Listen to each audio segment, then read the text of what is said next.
in our group of co-owners, certainly probably the most risk averse. I'm always kind of like afraid of like the headline of former NFL guy comes and blows money on starting restaurant, right? Like you can almost hear that and see that headline being written. We always try to really think through right out of the gate the main risk factors. I learned it at Tippie to get my MBA, right?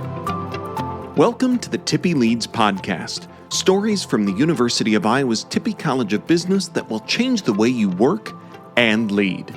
Produced by the Tippie Leadership Collaborative. I'm your host, Nick Westergaard. I teach at Tippie and lead our Story Lab program. This podcast provides another opportunity to share stories from Tippie with our community and beyond. Each season of Tippie Leads, we focus on a grand challenge in today's changing world of work. This season, we're looking at risk.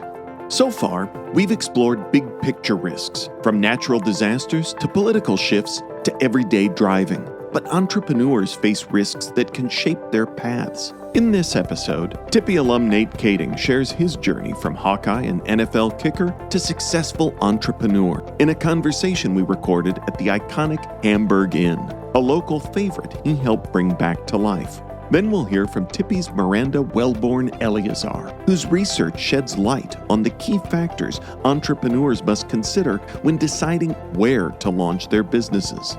It's a fascinating look at the personal and strategic risks that shape successful ventures. And finally, we'll bring it all together with a final Tip E just for you. Ready? Let's get started.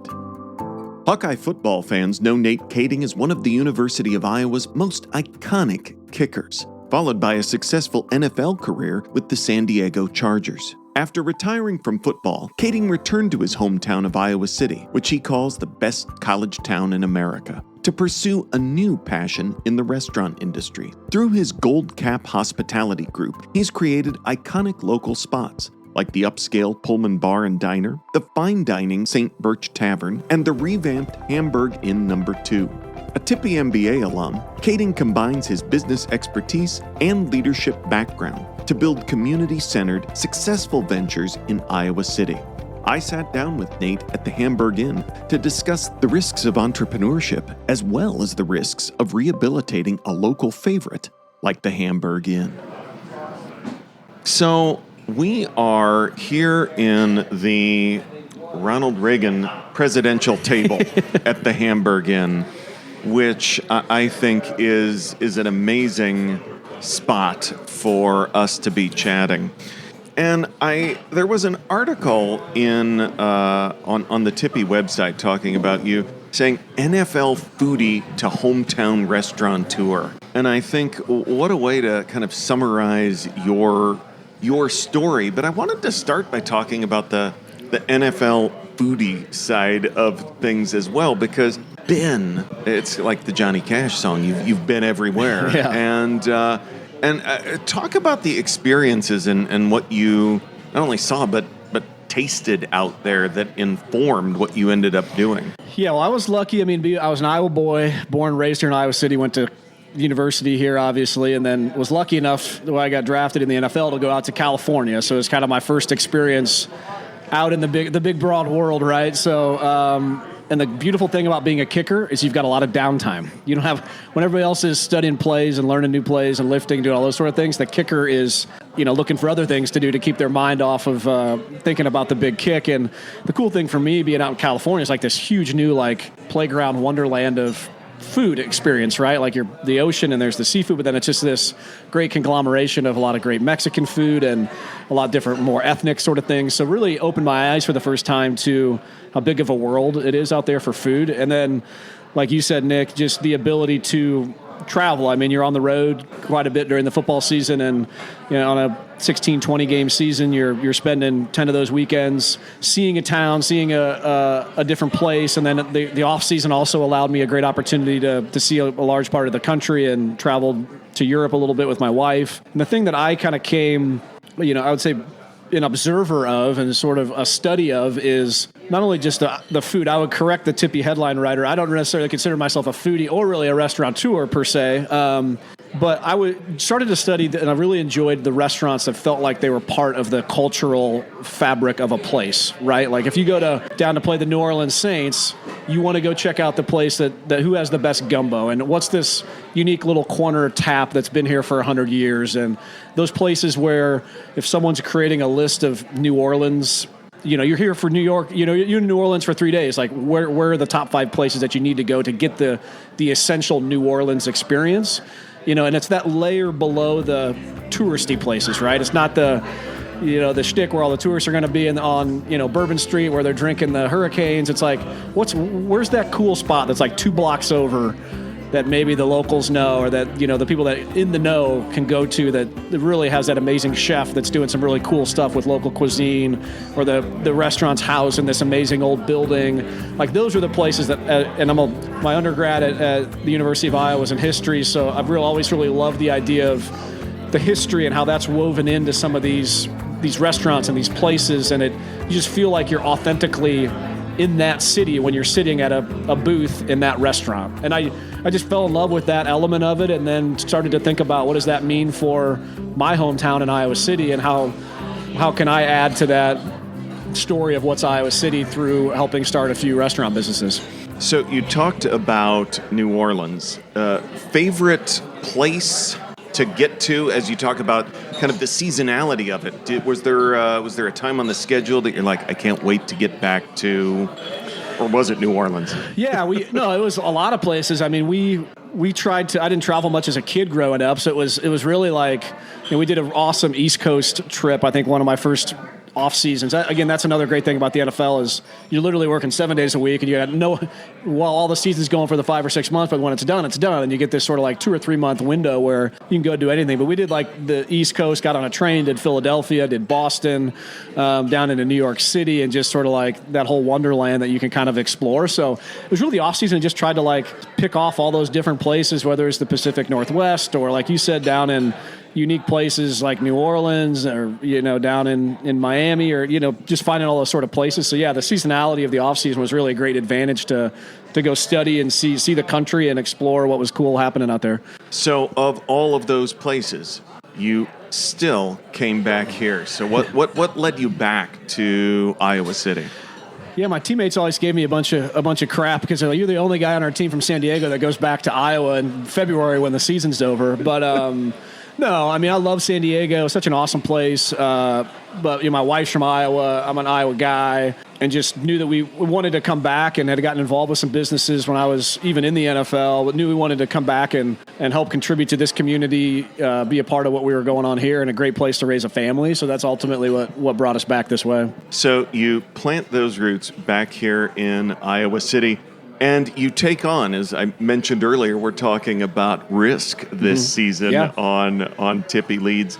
And you dive into one of the riskiest businesses out there. So what made you to say, yes, restaurants are for me? 100%. I mean, that's sort of the old axiom that restaurants are, risky business. But I'd like to say, and knock on wood, we've had a decent level of success in what we've been able to build here from a business standpoint, and restaurants, like you said, can be risky. But if you talk to, there's a lot of private equity money. Bill Ackman, if you ask him what his best investment ever was, it was Chipotle. And restaurants can be a really good business if you do it right and you're smart about how you do it.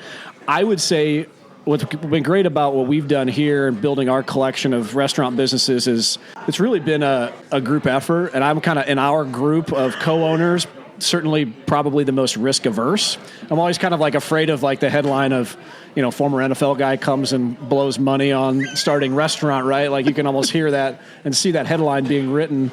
So I always kind of, I think, help as a counterbalance to maybe some of my other more bullish partners on a lot of the concepts. So we always try to really think through right out of the gate the main risk factors. There's the learned it at Tippie to get my MBA, right? The pre-mortem. If we were to think ahead here, we're sitting in the Hamburg Inn booth, like when we started or bought this business and reopened it a year ago. If we were sitting there at that time, going through the concepting of what this place wants to be and our business plan and our business model, and say, hey, if 3 years from now the press citizen's going to write an article about how the Hamburg Inn failed, what are the 5 main reasons why that would happen? And starting to think about risk mitigation and, are these risks what are the probability of each one of those risks? What can we do here out of the gate to mitigate those?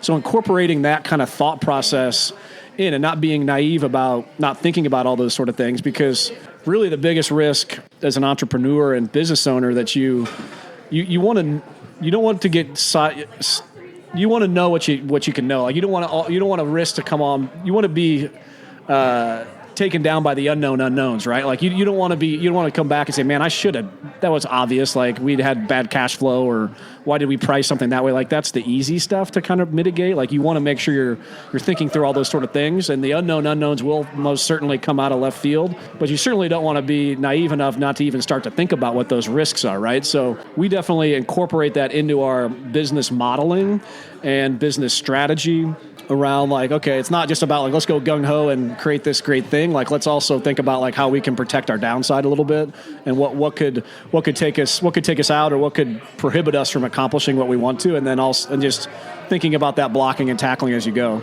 So you used the word earlier of collection of restaurants, and I think that's a very accurate word. Mm-hmm. And I wonder how you think about what ties everything together. You've got Pullman, St. Birch. Talk us through kind of, is there a common denominator? How do you look at your kind of collection of restaurant brands? Yeah, that's a great point. We definitely do think of it as each of them in and of themselves as their own individual business with different ownership and all those sort of things. But we definitely think about what we are building here as a family of restaurants, a collection. Each can kind of play off of each other in some ways. For instance, St. Birch was our second restaurant. Pullman was our first. Pullman's a walk-in diner, a little bit more bustling, no reservations. And when we started St. Birch, it's got this basement level, which we could do private events in, which we can't do at Pullman. We instituted Resi, an online reservation system, because we can't do reservations at Pullman. We have an oyster bar and some seafood. So we're thinking a lot about, again, back to risk, making sure that although we have an obvious geographic concentration risk by being in one specific college town market, if a tornado came through or the university enrollment goes down the tubes, like there's a risk involved with that. But like we also want to mitigate that risk and hit different unmet markets with the different brands. We don't want to have a whole lot of overlap with each one that we do, and there is a limit to that too, right? Like we can't do 10 downtown restaurants, but could we do 3, 4, 5 probably that all kind of have their own little white space within the Venn diagram of that collection, if that makes sense. Yeah, absolutely. I was at St. Birch about a month ago with someone, and without fail, every time I'm there, because it used to be Atlas. Right. Yep. And people are so thankful that buffalo chicken wrap is still on the menu. Yeah. And it always comes up mm-hmm. when I'm sitting there with someone new. And it brings me back to Hamburg, where we are, because it was such an institution, and as you take it on, but also I want to phrase it carefully, it needed some TLC. Yeah. And how do you balance? I mean, there's certainly some risk there of kind of throwing the brand out with the bathwater, and what do you keep, and how do you kind of enhance the experience? Yeah, you hit it on the head. I mean, when we acquired the Hamburg Inn about a year and a half ago, and it's like you said, it's this amazing institution, 1948, and the Panther family, and they had sold it to another individual who had owned it for 5+ years, and like you said, it needed some TLC. So that was one of our big, back to this sort of inventorying risk, right? Before you start a business, one of the main risks for us was you've got this brand that has a lot of brand equity in the Hamburg Inn, in this local community, and alumni and all those sort of things. However, the diners that have been coming here or wanted to come here over the course of the last 5 years, that brand wasn't delivering on that promise anymore. So how much damage? You had this iconic brand equity, but yet there's the kind of modern day brand damage to not having great service, or not having great food, or not having a clean restaurant, those sort of things. So that was always in the back of our mind. Yeah, we had this amazing, iconic brand that we were inheriting.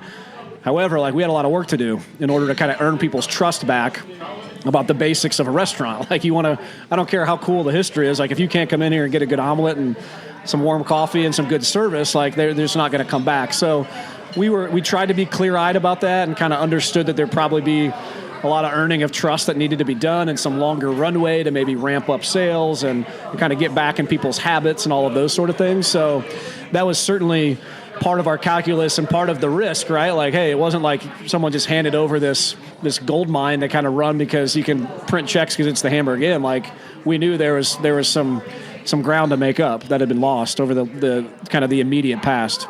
So being in a restaurant, I think of the bear, and I think about the non-negotiables.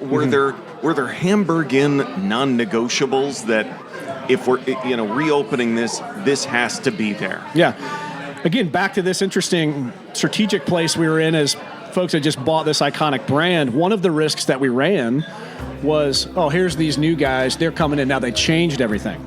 And then you piss off your loyal Hamburg Inn people.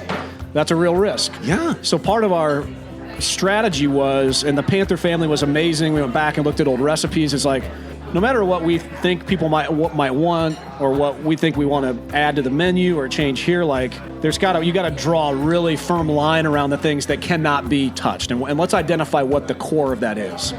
And a part of our mission all along with this was like, let's bring it back to a simple diner. The menu had gotten to be like 5 pages, and like what are the simple things that we could execute on, and how do we double down on those and make sure they're great? And you get to the things, if folks visit here at Hamburg Inn, that has become synonymous about, any diner, right? Like an amazing cheeseburger. We got in the lab on how to like make and talk to the Panther family, like what does the Hamburg Inn cheeseburger look like that makes that great? The pie shakes is a huge thing. So let's perfect that piece and that recipe. And then, of course, breakfast, right? And just like a simple omelet, what does that mean? What kind of plateware does it come on? What's a good coffee? We did this fun partnership with Day Drink, which is a cool local coffee roaster that does their diner. They could kind of like a little Folgers inspiration in there, kind of that nostalgic old school diner coffee. So, let's get the basics right. Let's make sure that we're doing the things that want to get done correct. And I would say one of the biggest tricks for us, and we're sitting in the space now, was how do we change the space? We wanted to make it lighter, brighter, clean it up. But like when people walk in, in my mind, the restaurant owning is all about feeling. How do you want customers to feel when they come in here or when they leave?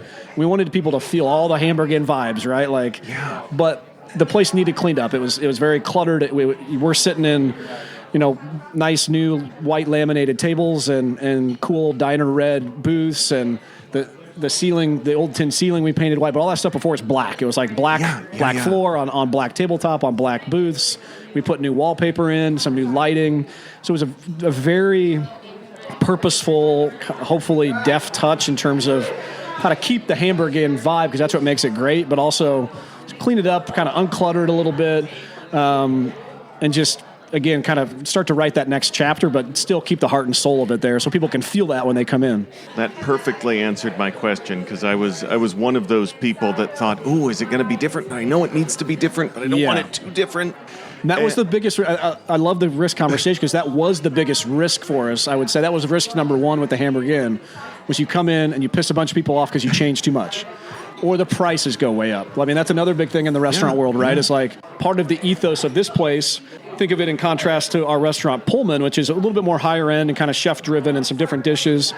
Like, this is more, the ethos of this place is very much more of the greasy spoon, blue collar sort of thing. So we knew this was a place where we couldn't and didn't want to do some of those higher end menu items that make the menu appear more pricey. And you got to have your basic presidential breakfast, that's under whatever dollars, and still do it in a way where you have to have a healthy margin. And, we're sitting here when egg prices have gone crazy, some of those sort of things. The diner menu that is today of what the Panther family had in the 80s, like, we'd be broke in a day if we were charging $2.80 for, a couple eggs or whatever. But so that was risk number one. Like, first, do no harm, deliver on that, back to that original Hamburg Inn promise, and then purposely, then we can kind of get customer feedback, and we can start to what we call play around the edges a little bit. And once we've earned people's trust back, and our chefs really think there's a great idea to do a breakfast taco or some other dish that maybe wasn't historically on the Hamburg Inn menu, then we kind of have earned that trust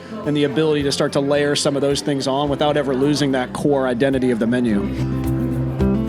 Nate's journey highlights the personal risks that come with entrepreneurship, but there are other risks as well. Next, we'll hear from Tippie's Miranda, Welbourne, Eleazar. After earning her JD from the University of Michigan, Miranda spent 10 years practicing law before earning her PhD in international management from UT Dallas. She incorporates her legal experience into her research, focusing on entrepreneurial decision-making in relation to ethics and adversity. An award-winning teacher and scholar, she brings valuable, real-world insight to both her research and her teaching. Entrepreneurship, we often talk about, is full of uncertainty and risk. So if you think about risk, it's something you can categorize and you can measure.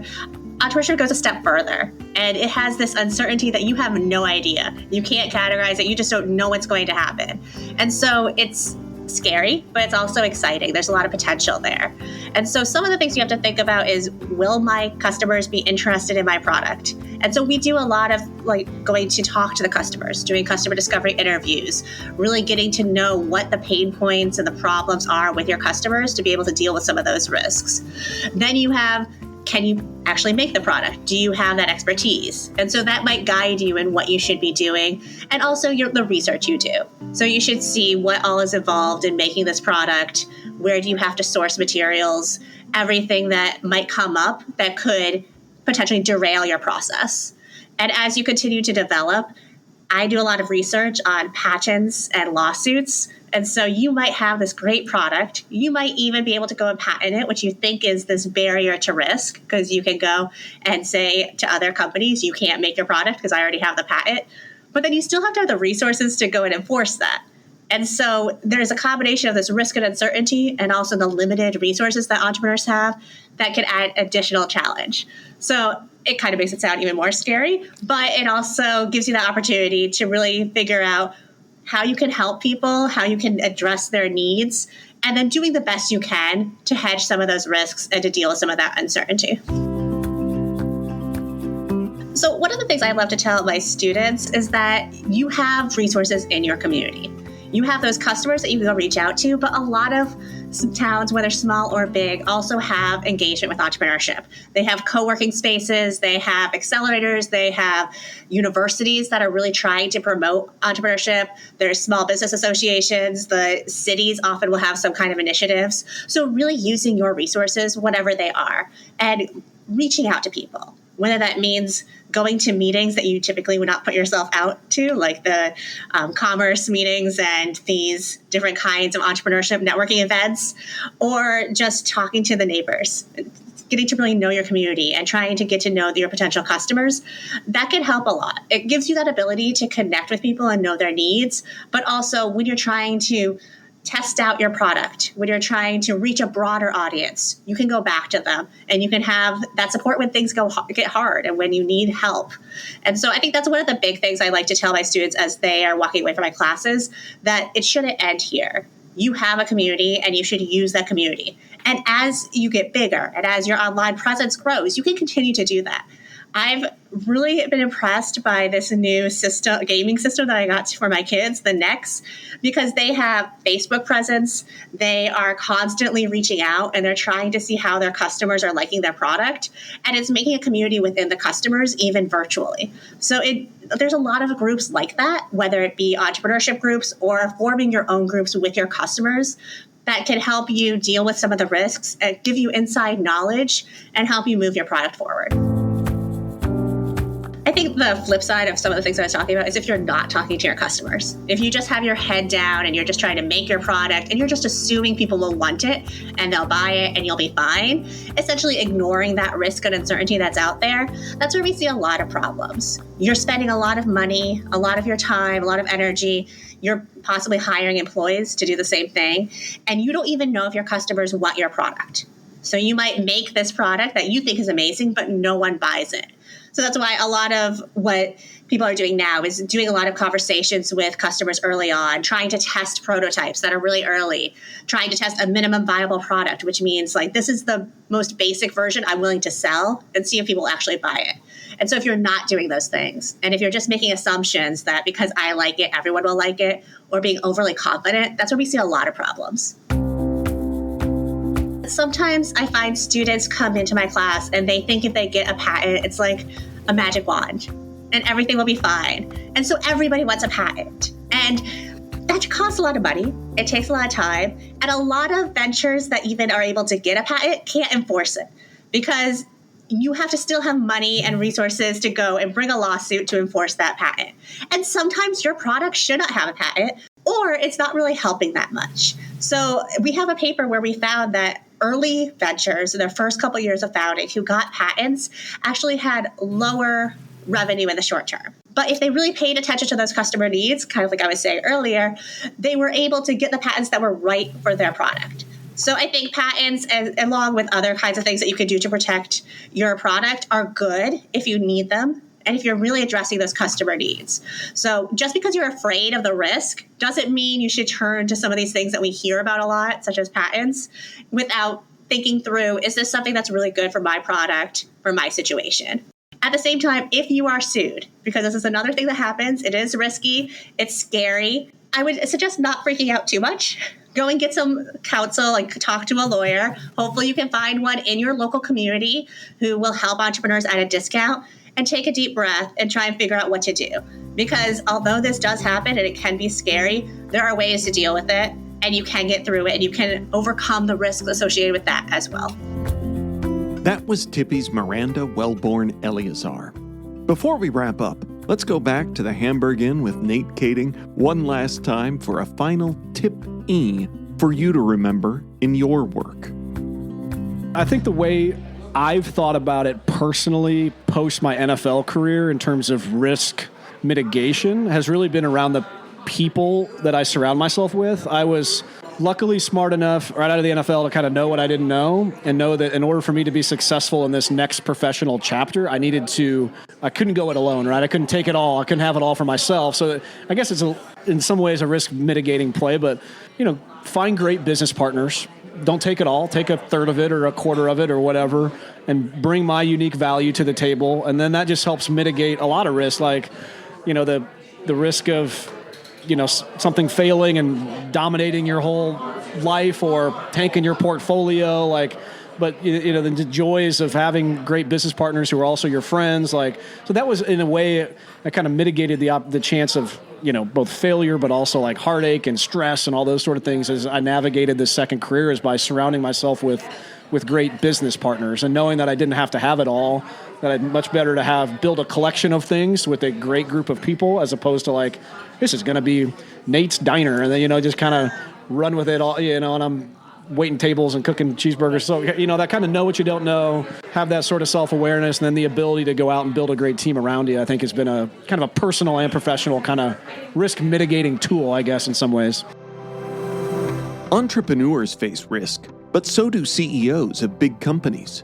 One of the relatively unstated risks they face is speaking out on social issues. CEOs taking public positions is nothing new, of course, but for the most part, few people historically have cared about what a CEO thinks about non-business issues. As the country has become more polarized, though, CEOs are often pressured to take stands on controversial social and public policy issues, and those positions can financially impact their company. In our next episode, we talk to Tippie's Mike Durney about the risks of CEOs speaking out on social issues. This episode of Tippie Leads was written and produced by me, Nick Westergaard, and Steve Courtwright. Special thanks to Miranda, Welbourne, Eleazar, and Nate Kaeding for taking the risk of sharing their stories. Tippie Leads is a production of the Tippie Leadership Collaborative. To learn more, go to tippie.uiowa.edu/Tippie Leads. If you like this episode, share it with a friend or coworker, or better yet, subscribe to the show on Spotify, Apple Podcasts, or wherever you like to listen. And if you're feeling generous, consider leaving us a rating or review to help others find the show. This is Nick Westergaard signing off. On behalf of everyone at Tippie, Thanks for listening, and go Hawks.